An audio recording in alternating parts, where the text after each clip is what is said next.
आज हम लोग पढ़ेंगे हिस्ट्री 6 क्लास का कब और कहाँ और कैसे। पार्ट का है कब और कहाँ कैसे। एनसीईआरटी आज हम लोग पढ़ेंगे। सबसे पहला है कि इतिहास। इतिहास किसको पढ़ेंगे? इतिहास फर्स्ट में क्वेश्चन आता है, इतिहास किसको कहते हैं?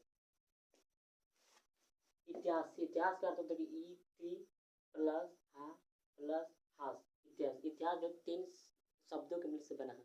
इतिहास कितना मिलकर बना है? 3 शब्दों से मिलकर बना है। ई प्लस हा प्लस हास, जिसका अर्थ क्या होता है? ऐसा निश्चित रूप से, ऐसा निश्चित रूप से हुआ, ऐसा निश्चित रूप से हुआ है। इतिहास में समझ गए। इतिहास कितने शब्दों से मिल बना है? 3। इति प्लस हा प्लस इतिहास, जैसा जिसका अर्थ क्या होता है? ऐसा निश्चित रूप से। अब आगे पढ़ते हैं।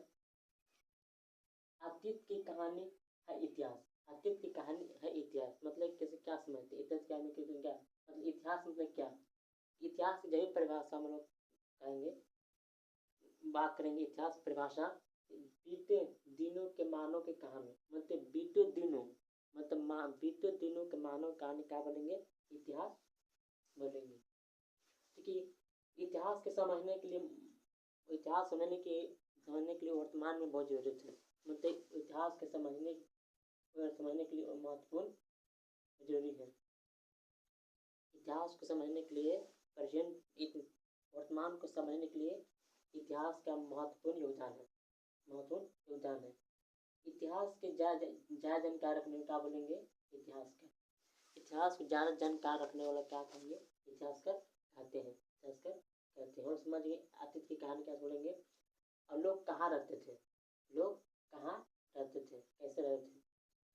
हालांकि लाखों वर्ष पहले नर्मदा नदी के तट पर रह रहे थे। लाखों वर्ष पहले कहाँ रहते थे? नर्मदा नदी के तट पर रहते थे। नर्मदा नदी एक भारत की नदी है जो पश्चिम की तरफ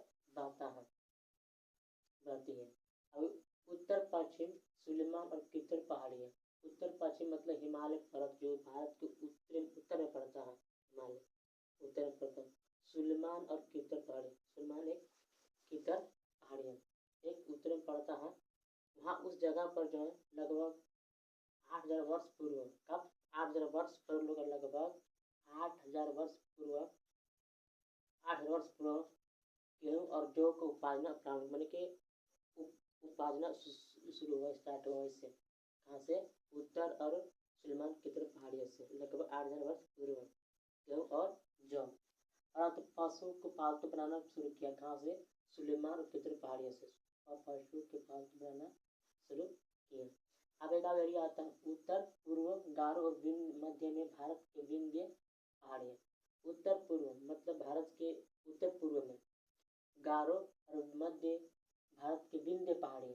इस जगह पर जो है यानी कि गारो और विंध्य पहाड़ी पर कृषि का विकास होता है। क्या हुआ था? कृषि का विकास हुआ था। सबसे पहले चावल वहीं उपजाया गया। कहाँ? गारो और विंध्याचल पहाड़ियाँ में सबसे पहले कृषि उपजा कहाँ गया? कृषि विकास सबसे पहले चावल उगाया गया विंध्य पहाड़ी में। आगे देखते हैं देश के नाम। हमारे देश का नाम कोई इंडिया भारत जैसे नाम से बोलते हैं, पुकारते हैं। ठीक है, क्योंकि इंडिया शब्द इंडिया से निकला है। इंडिया शब्द किससे निकला? इंडिया से निकला है। संस्कृत में से क्या कहते हैं? सिंधु कहा गया है। संस्कृत में से सिंधु कहा गया है। इंडिया को भारत जो संस्कृत में से कहा गया सिंधु कहा गया है। सिंधु ईरानी और यूनानियों ने हिंदोस किया, इंडोस कहा। ईरानी एक आलम ने विदेशी प्रदेश जो है उन्होंने ईरानी और यूनानियों ने हिंदोस या इंडोस कहा। कौन लोग? ईरानियों ने। हाँ, इसने कहा। अब इंडिया नाम क्यों पड़ा? इंडिया नाम क्यों पड़ा? मैंने कि नदी के पूर्व स्थित नदी के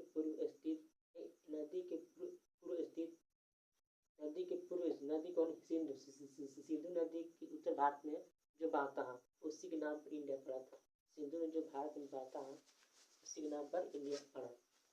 भारत का नाम क्यों प्रयोग होता है? भारत के नाम जो यूज क्यों किया जाता है? कि किस लिए किया जाता है? मैंने किस किया जाता है? देखो, उत्तर पश्चिम रहने वाले लोगों के समूह के लिए किया जाता था। उत्तर पश्चिम में जो रहते थे वहाँ के लोगों का समूह रहे कि क्या है उसके पड़ा था। इंडिया जो है उल्लेख, भारत जो उल्लेख एक ऋग्वेद में मिलता है। इंडिया जो उल्लेख जो है भारत जो है उल्लेख ऋग्वेद में मिलता है।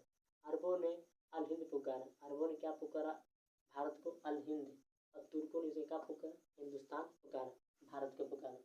अब जैसे भारत जैसे पर झारखंड में है, झारखंड सबसे पहले ऐतरेय ब्राह्मण एक ग्रंथ है, सब ऐतरेय ब्राह्मण एक ग्रंथ है, सबसे पहले झारखंड का प्रयोग किया उल्लेख मिलता है ऐतरेय ब्राह्मण में। अब ऐतरेय ब्राह्मण को क्या बोलते हैं झारखंड के? पुंडू प्रदेश, क्या बोलेंगे? पुंडू प्रदेश। और वायु पुराण में क्या बोलेंगे? मुरांड बोलते हैं। वायु पुराण में झारखंड को मुरांड बोलते हैं। विष्णु पुराण में जो है मुंड बोलते हैं। झारखंड में जो विष्णु पुराण में क्या बोलेंगे? मुंड बोलते हैं। अब भागवत पुराण में क्या बोलेंगे? विकट प्रदेश और पशुभूमि। भागवत पुराण में झारखंड को विकट प्रदेश पशुभूमि कहते हैं। ठीक है, अगला आते हैं। अगला आता है भारतीय उपमहाद्वीप। भारतीय महाद्वीप, भारतीय उपमहाद्वीप किसको कहेंगे? जो भारत में मैंने कि अलग भारत में पहाड़, पर्वत और समुद्र से अलग होने के कारण, मैंने बांटे होने के कारण क्या बोलेंगे? इसे महाद्वीप बोलेंगे। मैंने अलग दूर दूर दूर पर जो है उसको क्या कहेंगे?